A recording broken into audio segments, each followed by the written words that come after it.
প্রিয় দর্শক, সবাইকে আমরা আন্তরিক শুভেচ্ছা এবং অভিনন্দন জানাচ্ছি ইনফিনিটিভ টিভি থেকে। আমি মেহেদী হাসান।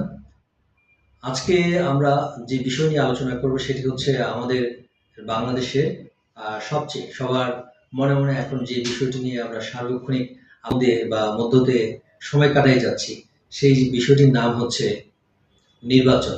নির্বাচন ঘিরে রয়েছে আমাদের নানা ধরনের কল্পনা জল্পনা আলোচনা।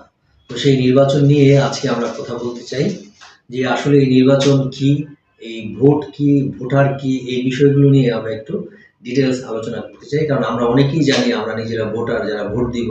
নির্বাচন কি সেটাও আমরা জানি যে নির্বাচন মানেই হচ্ছে আপনার আমার সবচেয়ে সেই যোগ্য এবং প্রিয় ব্যক্তিকে ভোটের মাধ্যমে বা ভোটাধিকারের মাধ্যমে তাদেরকে নির্বাচিত করা, এটাই হচ্ছে আসলে নির্বাচন।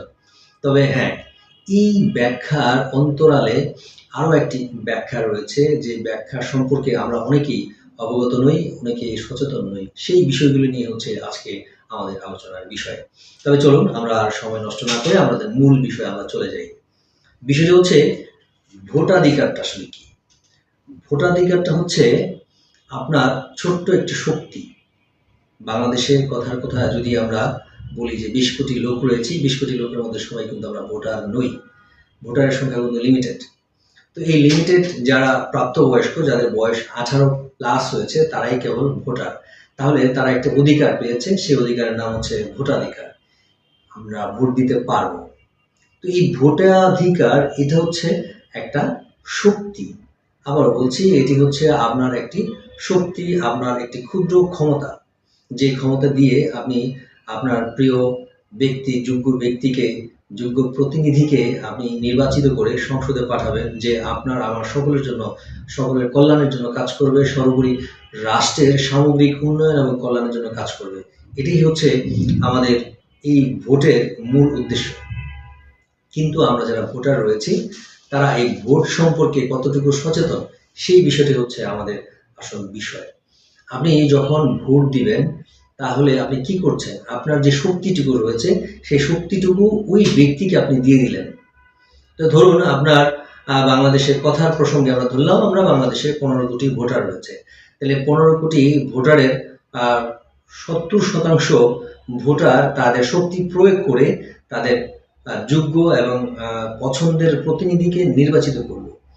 যখন এই শক্তিটা আপনি প্রয়োগ করে ফেলেন, এই শক্তিটা ৫ বছরের জন্য আপনি এই শক্তিটা তাকে ধার দিয়ে দিলেন। ৫ বছরের মধ্যে এই শক্তির আপনার কোনো আর অধিকার নেই। এই শক্তির মালিক এখন হচ্ছে আপনার সেই ব্যক্তি, যাকে আপনি ভোট দিয়েছে, ভোটের মাধ্যমে যাকে নির্বাচিত করেছেন, সে এখন সেই শক্তির মালিক। এবং এই শক্তি দিয়ে সে যত কিছু কল্যাণকর, যত কিছু ভালো করবে, সেই ভালোর যেই ক্রেডিট, সেটারও আপনি ভাগিদার, সেটারও আপনার অংশীদারিত্ব রয়েছে। এবং এই কল্যাণকর কাজের জন্য যে ধরনের সোয়াব রয়েছে, সেটারও আপনি অংশীদারিত্ব আপনি ভোগ করবেন এবং পাবেন।